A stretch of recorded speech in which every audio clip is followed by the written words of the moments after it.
Um teste estático geralmente está relacionado ali a componentes de endurance, tá? Mas a gente vai entender que esses complexos miofaciais não são responsáveis somente por endurance, perfeito?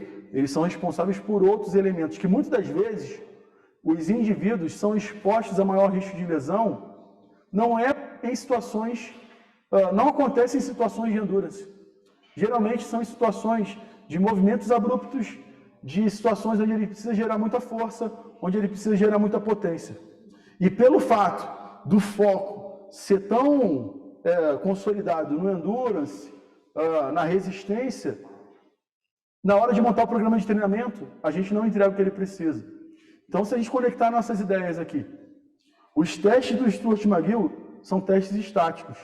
São utilizados até hoje, né? A gente trabalha com esse tipo de teste. Mas a gente não para nesse teste. Esse teste ele faz parte de um quebra-cabeça da avaliação. Ele é uma peça. Tá? Por quê? Se eu ficar somente com as informações do teste estático, como que eu vou prescrever os exercícios dinâmicos? É complicado, né? Não tem como uma informação eu comparar ali laranja com banana, são coisas diferentes. São frutas diferentes. A mesma coisa, né? Utilizar informações de um teste estático de endurance, talvez, né? Eu estou falando talvez porque a ciência ela é mutável, talvez não seja a melhor estratégia para a prescrição de exercícios dinâmicos. Perfeito?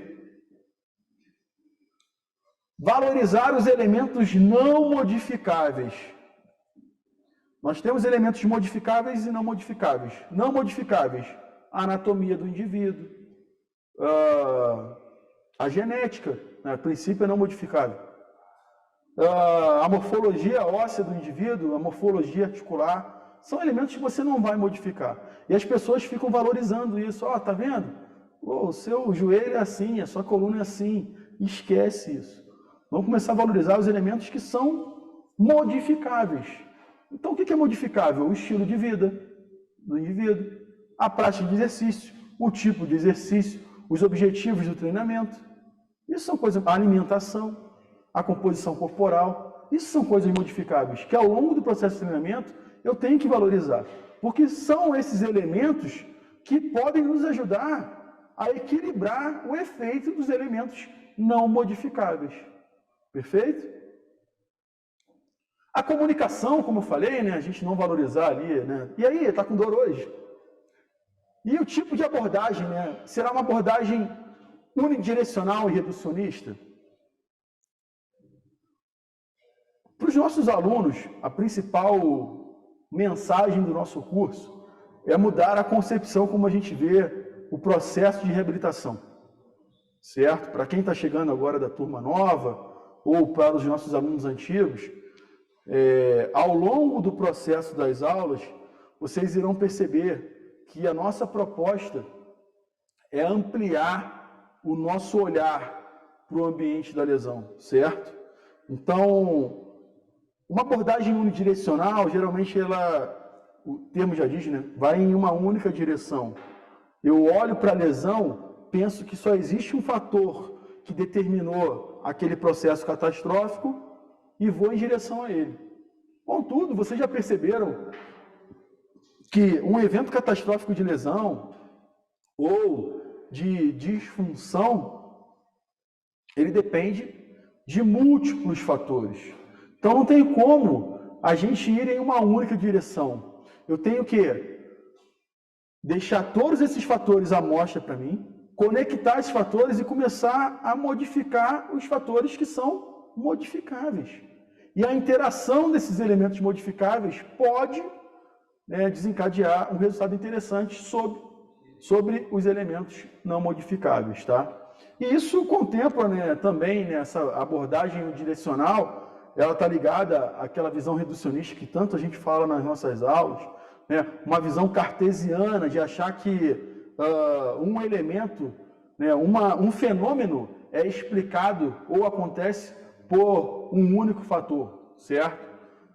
Na nossa graduação, né, de educação física, na verdade, na maioria, nós somos condicionados a trabalhar de forma cartesiana, né?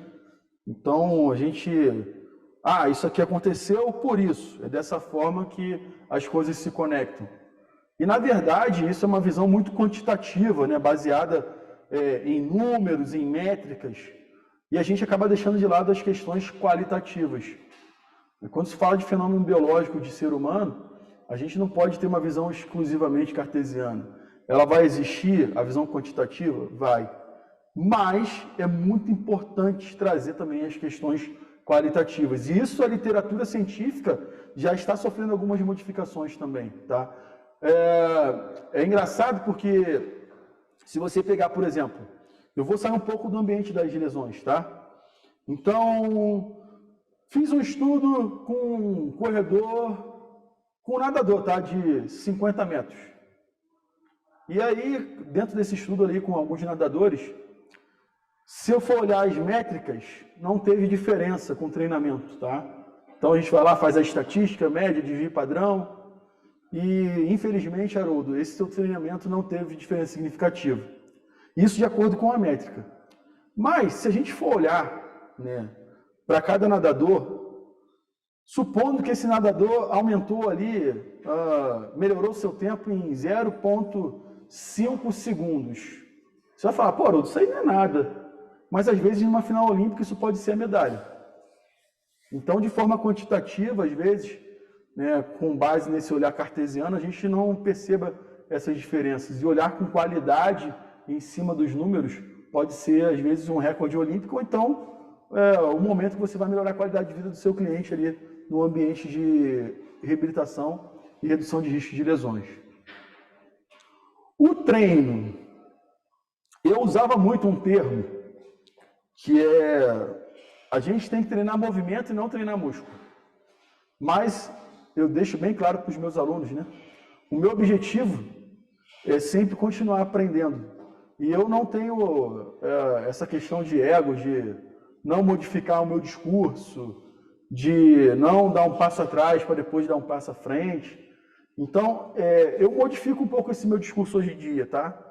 Em algumas situações, talvez seja necessário você treinar um músculo, para depois você treinar movimento, tá? Isso a própria NASM, né, que é uma instituição bem conhecida aí na área de retreinamento e performance, ela cita isso, né? Você isolar para depois você integrar. Então seria trabalhar ali os gestos isolados para depois trabalhar os integrados. Aí entramos em um debate. Quando eu falo gesto isolado, a gente tem que começar a pensar o que é esse gesto isolado, tá? Porque aí entra na pegada da musculação tradicional e as pessoas ficam, então isolado é fazer aqui uma flexão de punho para o braquioradial, fazer um bíceps para o banco Scott. A gente não está falando disso, né? É a forma como a gente vai ativar esse músculo.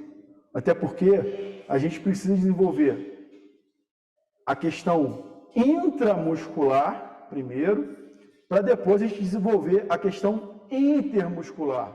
Então, estou falando de uma estratégia que pensa de forma isolada, para depois eu fazer uma estratégia de forma integrada. Não necessariamente a gente vai precisar fazer nessa ordem. Por isso que é interessante, né, com a bagagem de conhecimento que vocês possuem, fazer análise de caso a caso. Talvez em situações fazer ali a estratégia integrada seja já o ponto de partida. Contudo, se você perceber a necessidade, você deve dar um passo atrás e fazer uma estratégia isolada. Haroldo, me dá um exemplo, tá bom. Ficou na moda glúteo médio, né? Qualquer problema de joelho resolve com glúteo médio. E aí as pessoas pegam um mini band e passam horas e horas na academia fazendo ali, né, a borboleta de tudo quanto é jeito. A ostra, a borboleta, tem vários nomes. Bomba, né? A galera aqui começou a rir de mim agora, mas beleza. Mas é verdade, eles estão rindo, quem sabe que é verdade. O mini band, ele pode ser um artifício interessante. Quando eu utilizo o mini band, eu estou pensando numa estratégia intramuscular, ou seja, uma estratégia isolada para ativação do tal do glúteo médio, que a gente nem sabe se ele vai ser ativado, certo? Mas ok, supondo que ele seja. Eu preciso, de fato, utilizar o mini band para ativar o glúteo médio? Muitas das vezes, eu partindo de um exercício já integrado, eu resolvo esse problema. Então, eu cheguei para o meu aluno e falei para ele, cara, olha só, você vai fazer aqui o agachamento, de forma didática para ele, tá? Esquece a parte científica. Não vai deixar os seus joelhos irem um em direção ao outro. Simples assim. Ele vai chegar e vai fazer o agachamento. Direitinho. Eu utilizei o miniband? Não. Não utilizei o miniband. Eu precisei ativar o glúteo médio? Provavelmente, ele ativou o glúteo médio de forma automática. Por quê? Eu dei um foco externo para ele, sem a necessidade de uma ativação isolada do músculo, né, do glúteo médio, como as pessoas dizem. Então, é só para a gente ter uma ideia. Mas, a mudança do meu discurso vai muito em favor dessa estratégia, né, de intramuscular para o intermuscular, que em alguns casos é bem interessante. Só tome cuidado com a forma que será trabalhado o intramuscular. No turno da tarde, quando nós formos fazer aqui a nossa demonstração de exercícios, eu vou trazer, né, alguns exercícios que têm um cunho mais voltado para o intramuscular e exercícios que focam mais no intermuscular, perfeito? Fábio, tá tudo bem por aí, Fábio? A voz do além? Tudo em ordem, meu amigo. Tudo em ordem. Deixa eu ver se o Fábio Tenho duas tá falando perguntas comigo. aqui, posso te passar? Tá me ouvindo? Fábio, me ouve? Fala um alô aí, Fábio. Tá me ouvindo? Tá me ouvindo? Ah, agora tô ouvindo. Tá me ouvindo? Perfeito. Tá me ouvindo, Fábio? Tá tudo bem? Tem duas perguntas aqui. Tá tudo bem. Então, pode falar, Fábio. Se deixar, eu falo sem parar, né, Maravilha. cara? O Michael, Pois é. Isso é bom. O Michael perguntou o seguinte, meu nobre. Ele fez duas perguntas. A primeira é a seguinte. Ele escreveu assim: pessoas com dor lombar apresentam atrofia dos músculos multífidos, mas, mesmo assim, alguns estudos relatam que tais músculos ficam muito ativos nessas pessoas. Então, como devo proceder nesses casos? Devo treinar para gerar hipertrofia ou devo treinar para diminuir a ativação destes músculos? Boa, vamos lá. Primeira coisa, né? A gente tem que pegar a literatura e verificar se de fato esses músculos estão hiperativados. É com base em quê? Né? Porque eu fico pensando, a maioria desses estudos que falam de músculos hiperativados ou hipoativados são realizados utilizando eletromiografia de superfície, que a gente já teve em outras aulas, para quem não assistiu, irão assistir, né? Que é uma técnica importante, interessante, mas muito mal utilizada. Essa mal utilização pode estar relacionada à falta de informação ou então as pessoas agindo de má fé para publicar. Então, eu prefiro não falar, tá, se o músculo está hiperativado ou hipoativado, porque a literatura ainda não está bem consolidada com técnicas confiáveis para a gente fazer essa afirmação. Esse é o primeiro ponto. O segundo ponto vai ser difícil hipertrofiar o multífido, na minha opinião, porque o multífido é um grupamento muscular muito relacionado à questão postural, né? Então, vamos dizer que é um músculo muito tônico, que a sua composição de tipagem de fibra é muito voltada para a fibra do tipo 1, que a gente sabe que é uma fibra que ela tem potencial de hipertrofia, mas é um potencial muito menor do que as fibras do tipo 2. Esse é o primeiro ponto. E não necessariamente eu preciso hipertrofiar o multífido, né? Porque talvez gerar maior componente de força, de transmissão de força, seja uma estratégia interessante. Então é só a gente tomar cuidado, porque essas afirmações de que os indivíduos têm lombalgia, têm o multífido hiperativado, com base em que, né, que existe essa afirmação? Esses estudos foram realizados com qual técnica? Né? Os estudos que eu já li, a maioria deles foram realizados com eletromiografia de superfície, que sinceramente, né, a eletromiografia de superfície, né, com eletrodo bipolar, para esse tipo de afirmação não é a melhor estratégia. Então, eu acho que essa primeira pergunta do Mike, na minha opinião, eu acho que a gente tem que tentar pensar no todo, né, no que a gente pode entregar, ao invés de pensar no músculo específico. Nesse momento, no caso, tá? Nessa situação. Respondi a pergunta, Fábio? Sim, meu nobre. Aproveitando o gancho, o Michael fez uma segunda pergunta e aí ele perguntou o seguinte: como funciona o processo de eletromiografia de superfície e se utilizando tal técnica nós conseguimos captar a atividade elétrica de músculos profundos? Eita. Vamos lá. O termo já diz, né? Eletromiografia de superfície. Então, a gente tem que esquecer a musculatura profunda nessa situação. Esse é o primeiro ponto. A eletromiografia de superfície, geralmente, ela é praticada da seguinte forma, né? A gente posiciona dois eletrodos, né, bipolares na superfície do músculo que a gente quer monitorar.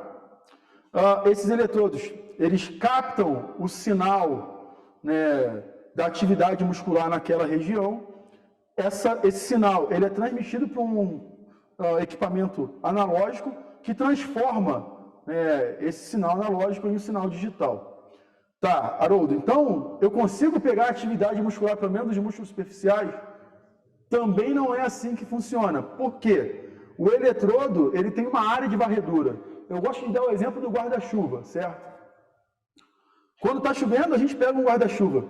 O guarda-chuva ele protege, né, um perímetro de acordo com a sua área, né, que ele consegue abranger, perfeito? A eletromiografia de superfície com eletrodo bipolar funciona da mesma forma. Então, eu tenho dois eletrodos posicionados, eles têm uma área de varredura, né, uma área de atuação, onde eles conseguem monitorar somente aquela área. Então, muitas das vezes, esse eletrodo bipolar, ele não consegue monitorar todo o grupamento muscular. Primeiro, que ele é de superfície, então ele não pega as fibras profundas daquele músculo. Segundo, ele tem uma área de varredura muito pequena. A possível solução seria a utilização de eletromiografia de superfície com eletrodos matriciais, onde a gente tem uma quantidade elevada de eletrodos. Mas, mesmo assim, tem outros fatores que impactam, como, por exemplo, a quantidade de gordura no tecido, a arquitetura muscular, né? Se é um músculo penado, para você pegar o sinal eletromiográfico já é mais complexo, você tem outros fatores. O posicionamento dos eletrodos, se você posiciona ele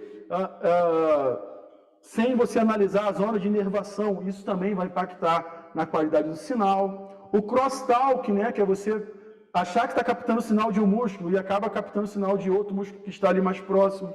Então, acho que são esses elementos que a gente tem que tomar muito cuidado. Na aula do professor Gabriel Paz, ele fala bastante sobre eletromiografia, tem ali um conteúdo didático bem interessante.